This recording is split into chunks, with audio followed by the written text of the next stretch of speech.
Quer saber quais são as melhores ações de dividendos para investir agora em setembro? Se sim, eu separei uma lista com 5 empresas que têm histórico de pagamentos consistentes. Você vai verificar onde cada uma delas se destaca e como você pode pensar nelas na hora de montar uma carteira de dividendos com método. Então fica comigo até o final. Olá pessoal, eu me chamo Maurício Gamil e vamos começar entendendo os dividendos e por que investir nesse tipo de empresa acaba sendo mais interessante, principalmente para você que está buscando segurança e previsibilidade. O dividendo nada mais é do que a distribuição de lucro que uma empresa faz.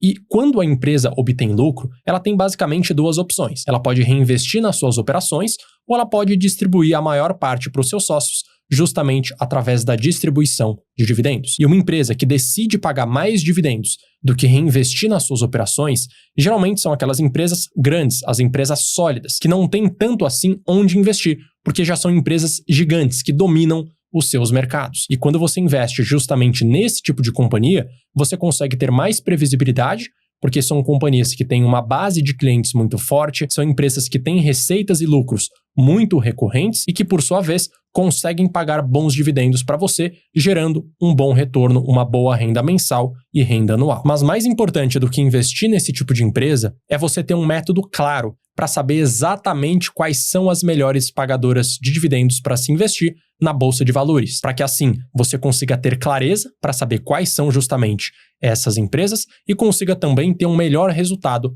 pensando a longo prazo. E pensando nisso, eu desenvolvi uma metodologia de investimentos clara, que se baseia em 2 atributos a serem analisados em qualquer empresa da bolsa para saber se de fato ela é ou não uma boa pagadora de dividendos e se ela é candidata a fazer parte de uma carteira pensando nesse objetivo. E quais que são esses critérios? Como o próprio nome já diz, dividendos mais baixo risco, nós iremos avaliar os atributos da consistência dos dividendos daquela empresa e se de fato é uma empresa que possui baixa volatilidade no preço das suas ações, e vamos começar justamente pelo segundo item. Uma empresa que apresenta baixa volatilidade no longo prazo tende a apresentar uma maior rentabilidade no total. Isso porque o sobe e desce daquela ação será menor do que a média e, principalmente num cenário de crise, o seu patrimônio vai ficar protegido. Então, no momento onde o Ibovespa cai 50%, ao investir numa empresa de baixa volatilidade dentro desse método, a sua carteira vai cair muito menos. E a gente tem um estudo histórico feito na Bolsa dos Estados Unidos, comparando se você tivesse investido em empresas de baixa volatilidade, alta volatilidade, ou se você tivesse investido apenas em empresas do índice S&P 500. Em azul, nós temos a menor rentabilidade de todas entre dezembro de 94 e junho de 2020, justamente para as empresas de alta volatilidade. No meio termo, em marrom, nós temos as empresas do índice S&P 500 e em amarelo, com a maior rentabilidade de todas, as empresas de baixa volatilidade, o que coloca à prova na prática essa teoria de que investir em empresas de baixa volatilidade gerou um resultado acima da média. E o segundo atributo a ser analisado é a consistência dos dividendos. Não adianta nada a empresa ter um alto dividend yield hoje se nos últimos anos ela não conseguiu também ter uma boa média. E pegando um estudo que eu mesmo realizei na Bolsa Brasileira entre janeiro de 2013 a janeiro de 2024, se você simplesmente tivesse avaliado a média histórica do dividend yield dos últimos 3 anos ou dos últimos 4 anos, por exemplo, você já teria tido uma rentabilidade acima do mercado, como você pode estar vendo. Então, uma carteira que foi rebalanceada a cada 3 meses, considerando simplesmente a média dos últimos 3 anos do dividend yield, gerou uma rentabilidade média anual de 14,2%. Se você tivesse olhado para a média dos últimos 4 anos, a rentabilidade seria um pouco maior, 15,5% ao ano, muito acima do Ibovespa, que rendeu 7,3% ao ano, e também muito acima da renda fixa, que rendeu 9,1% ao ano. E usando ambos os indicadores, ambos os atributos, você vai conseguir ter critérios claros para encontrar boas pagadoras de dividendos. E através da utilização de ambos os dados, eu adaptei essa estratégia ao mercado brasileiro para conseguir justamente montar uma carteira de dividendos de maneira totalmente diversificada. E você pode estar olhando primeiramente na sua tela o histórico de rentabilidade ano a ano para a estratégia, para o Ibovespa e para a renda fixa, onde a gente consegue evidenciar, principalmente nos anos onde o Ibovespa caiu muito, como por exemplo em 2015, 2021 e 2024, que essa estratégia conseguiu proteger muito bem a carteira da queda. Então, em 2015, enquanto o Ibovespa caiu 18%, o método caiu apenas 1,3%. Em 2021, enquanto o Ibovespa caiu 18%, o método caiu apenas 1,3%.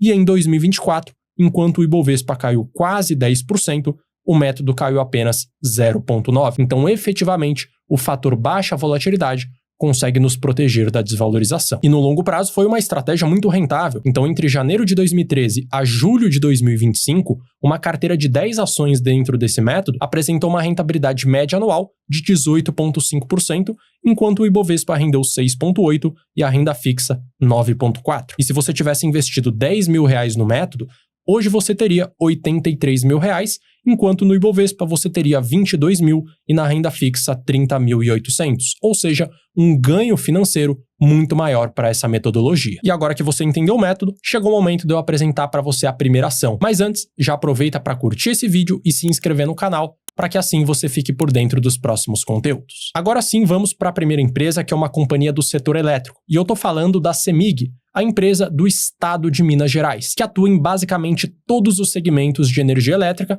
focando principalmente as suas operações no segmento de distribuição. E você pode estar vendo o quanto que a empresa conseguiu obter de EBITDA, que é uma simulação da geração de caixa da empresa em cada um dos seus segmentos. Então, a distribuição, no primeiro trimestre de 2025, gerou para ela R$819 milhões, geração 560 milhões, comercialização 37 milhões, transmissão 208 milhões e a distribuição de gás 213 milhões, que é uma operação menor dentro da companhia. E é um negócio que conseguiu pagar dividendos de maneira muito consistente, justamente por conta do setor em que ela está posicionada, onde ela consegue ter uma receita muito previsível, mas além disso, ela conseguiu arrumar a casa nos últimos anos. Então, em diversos momentos no passado, surgiram escândalos de corrupção na empresa, justamente por ser uma empresa estatal, mas como ela conseguiu organizar a casa, os dividendos subiram muito nos últimos anos, como você pode estar vendo. Então, se você pega a média histórica, em 2021, 22, 23, 24 e 25, esse valor está muito alto. Outro dado importante de ser analisado é a dívida da empresa. Isso porque, geralmente, empresas dentro desse setor apresentam dívidas muito elevadas justamente para conseguir acelerar o processo de crescimento. E no caso da CEMIG, a dívida é muito saudável, é muito controlada. Então, o primeiro dado para ser avaliado é a relação da dívida sobre o EBITDA. E pegando o dado mais recente, do primeiro trimestre de 2025, nós temos uma relação de 1,41 vezes, que é uma dívida muito controlada, como eu mencionei. E olhando agora para o cronograma de pagamento da empresa, a gente percebe que só com o caixa atual dela, ela já consegue pagar toda a sua dívida de 2025 e a maior parte de 2026, sem contar que no meio do caminho ela ainda vai gerar muito mais caixa. E ela é uma ação bem classificada dentro dessa estratégia e é por isso que eu trago ela para vocês agora. A CEMIG hoje, ela é a 27ª melhor ação dentro desse método.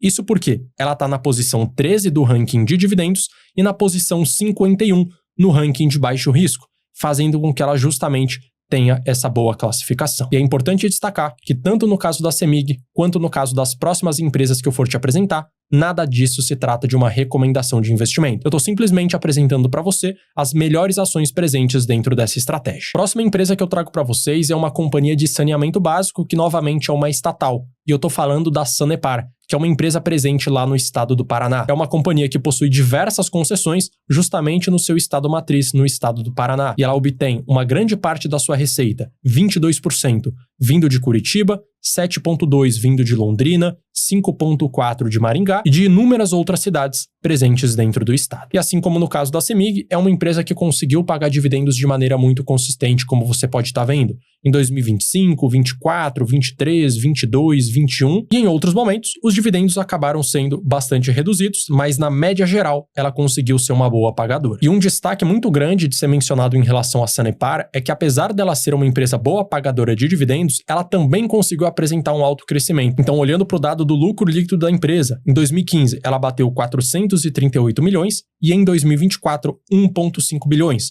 um crescimento médio anual de 15% ao ano, muito acima da inflação do período. E assim como no caso da CEMIG, é uma empresa muito bem classificada na estratégia, ficando hoje na 20ª posição.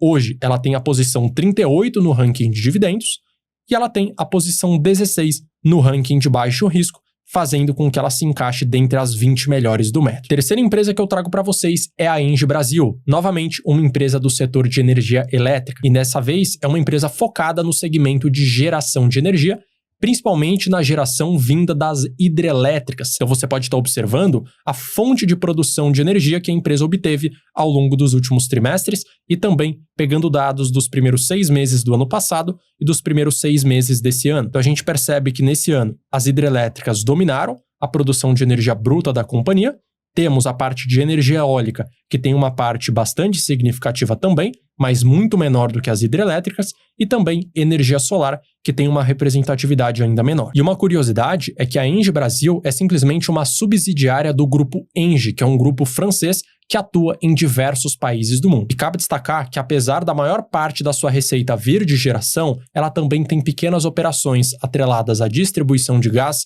comercialização de energia e transmissão de energia. É uma empresa que vem conseguindo aumentar sua distribuição de dividendos nos últimos anos, fato esse que começou a acontecer efetivamente a partir de 2021 e 2022. Diferentemente da CEMIG, ela tem uma dívida bastante elevada em relação ao seu EBITDA, e a gente pode ver que o dado mais recente é uma alavancagem de 3,7 vezes. Contudo, mesmo tendo uma dívida alta, o cronograma por pagamento dessa dívida é muito confortável, sendo que a maior parte dela vai ser paga de 2031 em diante. E é uma empresa ainda melhor classificada dentro desse método, ficando hoje na 13ª posição. Isso porque ela tem a posição número 36 no ranking de dividendos e é a 13ª melhor empresa no ranking de baixo risco, fazendo com que ela fique dentre as 13 primeiras. Partindo agora para a quarta empresa, e eu tô falando do Banco do Brasil Seguridade, uma holding dentro do setor de seguros da Bolsa Brasileira, inclusive sendo a maior empresa hoje dentro desse setor. E é uma empresa que está muito bem posicionada em todos os segmentos de seguros.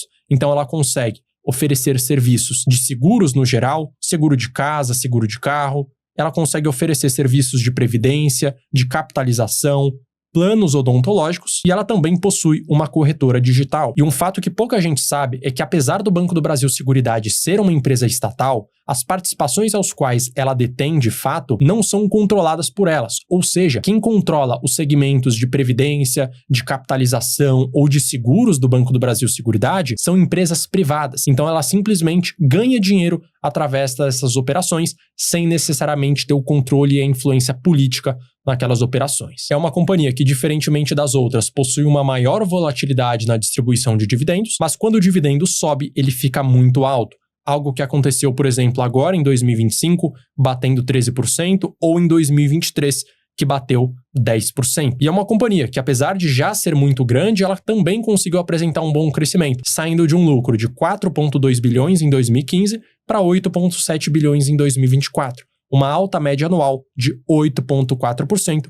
consideravelmente acima da inflação. E o Banco do Brasil Seguridade é a 7ª melhor empresa dentro dessa estratégia. Isso porque ela é a 21ª melhor no ranking de dividendos e a 14ª melhor no ranking de baixo risco. E a quinta empresa que eu trago para vocês é uma empresa muito conhecida por você que gosta de receber dividendos. E eu tô falando da Taesa, que é uma empresa que atua especificamente no segmento de transmissão de energia. E ela é uma empresa que domina o mercado brasileiro dentro desse segmento, atuando hoje em 18 estados, mais o Distrito Federal, como você pode estar vendo no mapa, possuindo hoje 44 concessões, atuando em 15.319 quilômetros, tendo um prazo médio de vencimento para suas concessões de 14 anos. É uma empresa que conseguiu se manter consistente na distribuição de dividendos, então mesmo em anos ruins, os dividendos foram muito elevados, muito acima de muitas empresas hoje da Bolsa, só que o ponto negativo é que a dívida da Taesa acaba sendo bastante elevada. Você pode estar verificando que a alavancagem hoje da empresa é de 4,1 vezes, comparando o EBITDA e a dívida líquida, e o caixa da empresa não é tão grande assim. Então ela vai conseguir só com o caixa pagar todas as dívidas do segundo trimestre de 2025,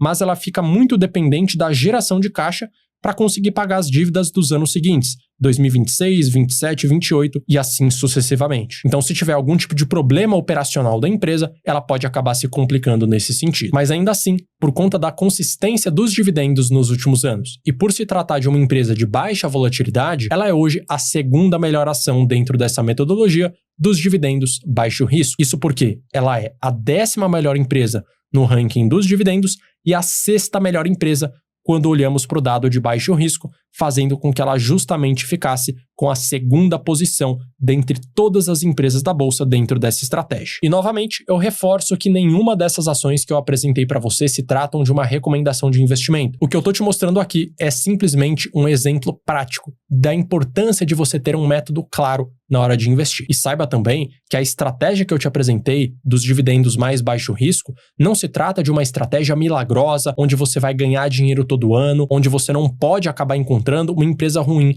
na hora de investir. A grande questão é que quando você tem um método, você consegue ter um norte, você consegue ter objetividade para tomar decisões e, consequentemente, ter um melhor resultado a longo prazo. Então esse foi o vídeo de hoje. Se você gostou, curte, se inscreve e ative o sino para sempre que sair um vídeo novo por aqui você ser informado. E eu vou deixar na tela também um outro conteúdo recomendado para você saber o próximo vídeo a ser assistido. Um grande abraço e até a próxima.